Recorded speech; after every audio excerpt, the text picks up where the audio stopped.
What is going on, my fish friends, my fish people? I'm Dre.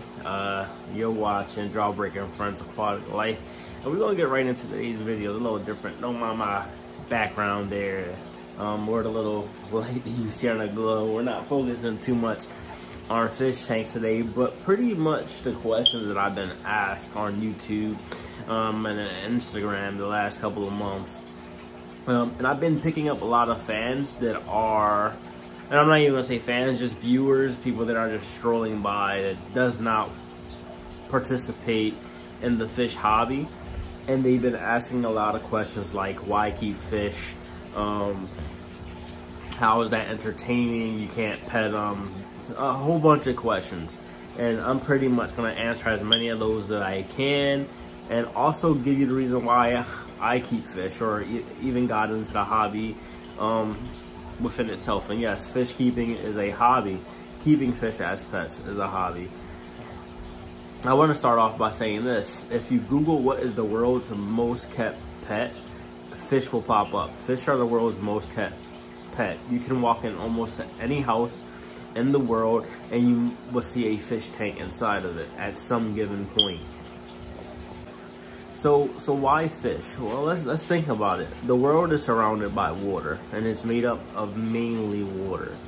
As fish that have not been discovered yet. You think about it. People love tropical islands. A lot of the places we live here in the United States is surrounded by bodies of water.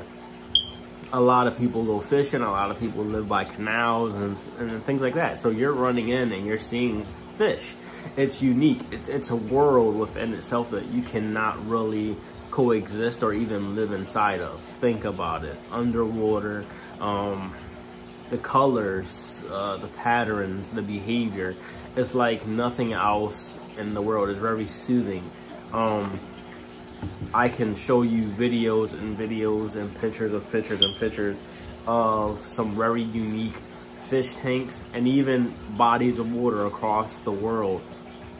Not only that, you're getting something from a whole nother place within the world itself. A lot of our fish are imported from China and Russia, Japan, and Africa, tropical areas and things like that.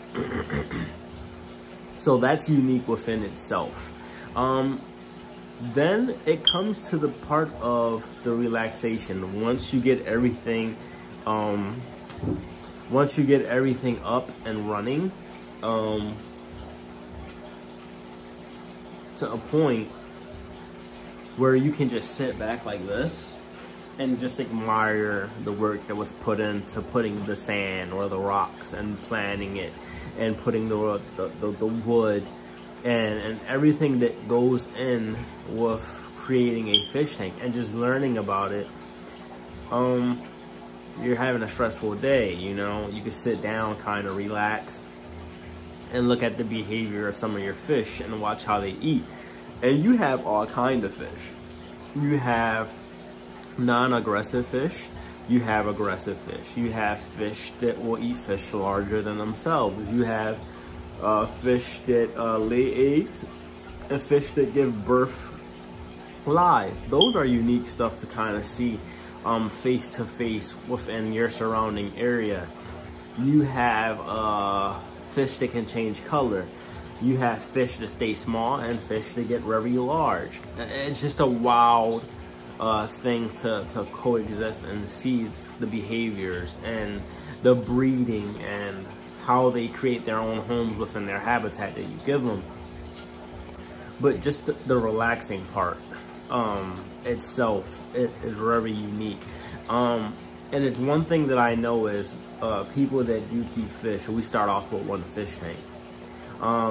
And we're either going to give up at that moment because we just don't understand or have done the research of it, and we mainly seen the fish tank somewhere else, like a doctor's office or a hospital or a dentist, and we're saying, whoa, that's beautiful, I want that in my living room or in my basement. I had to put the cat inside a cage, she's distracting me.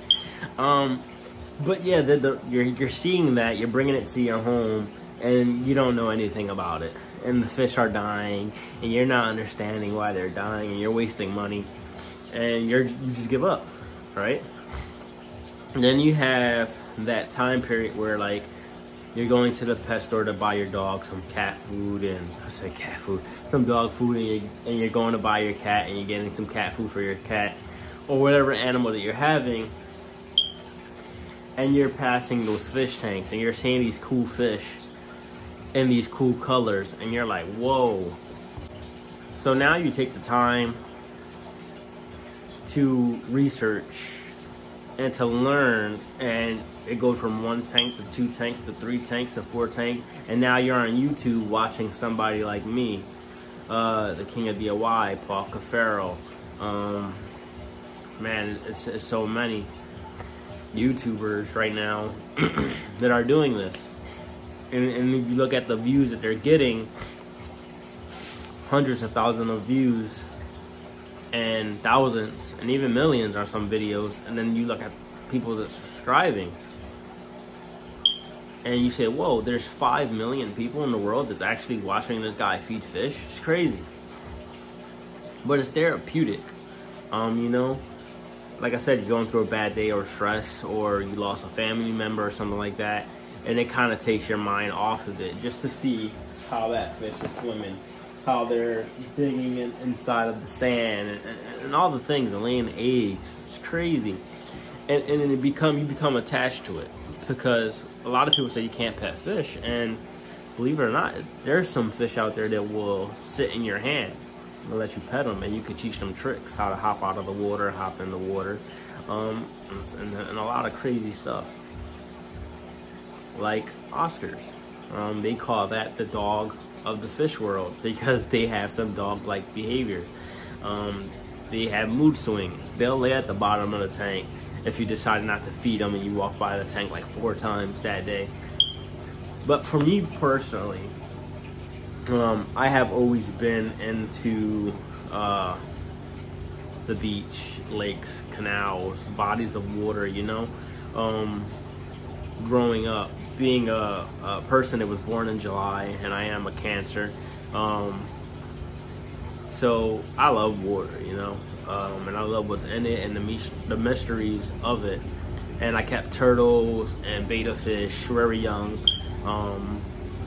hermit crabs, and it eventually led me into making money, first of all, because as a kid you can't just wake up and be like, all right, I'm gonna go buy me some fish.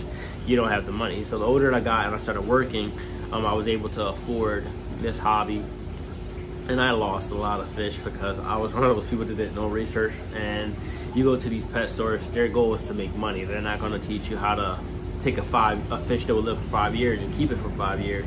They're just going to sell you it, and the fish is not going to last, and you're going to come in there the next day trying to buy some more, and it's crazy.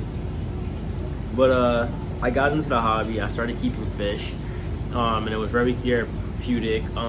Also, I was just working. I was young, in and out of school, you know. I was boxing, so I had not a lot of time on my hands. So that I used that time to pretty much take care of my fish, and learn. And then I discovered you can make thousands of dollars off of this, you know. It becomes a business. You think about it. This is the most kept fish in the world. So how much money is it bringing in? And I started doing my research, and there's people making millions of dollars selling fish and building fish tanks and building stands, and creating backgrounds and all these things that come into keeping something as cool as this. And it's a work of art, if you believe it or not. And it's not for everybody. You got some people that just needs one fish tank and that's it, you know. Something to keep them busy, like having a dog and having a cat. It's to take care of something, you know.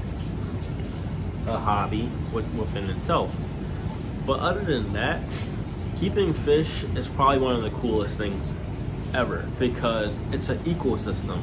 Think about how the planet works.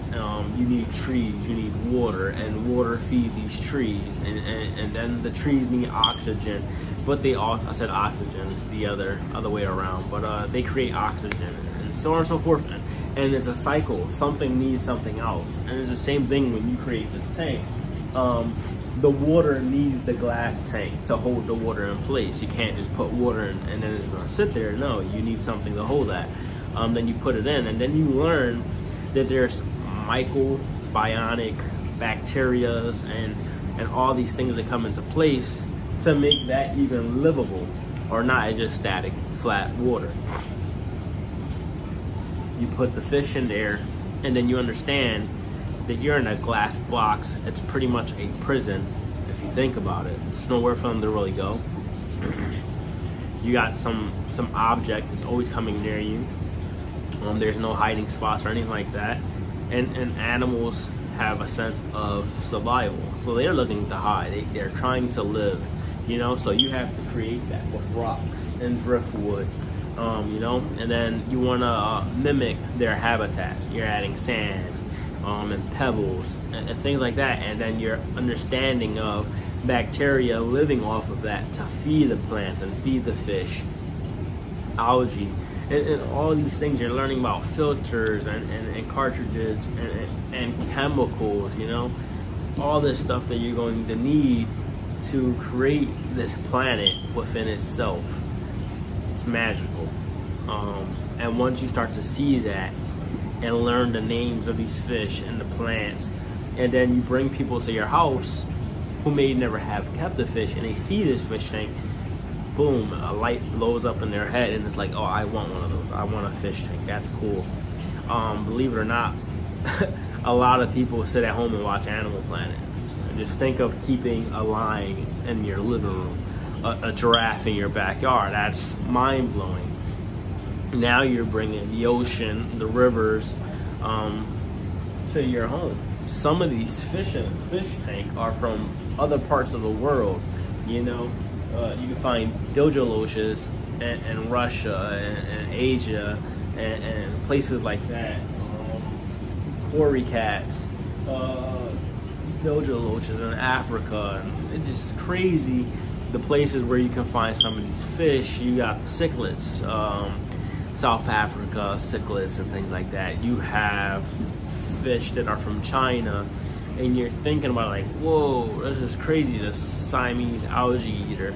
And you're like, whoa, I live in a city that most of us never even travel outside of our cities. And now you have something from a whole nother country, and you get to learn about how it came into existence. That's huge. But keeping a fish is cool, you know.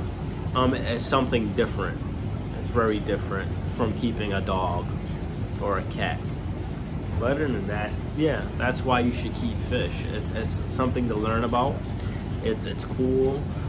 You're creating a habitat. Some of these fish are going extinct in other parts of the world. So imagine having something that used to live hundreds of years ago, it wasn't discovered till a few years ago, and now you're keeping it and it's dying out, you know. That's amazing within itself. You look at the rhino population, it's decreasing eventually. At some point in time, rhinos won't even exist, and it's like that with some fish. You could be the person that recreates, you know, repopulates a species of something that's getting ready to disappear, and that's unique. But other than that, thank you for viewing. Leave a like, leave your comment on why you keep fish, or maybe why you just scroll through and watch the videos, and if you ever keep fish and stuff like that, let me know.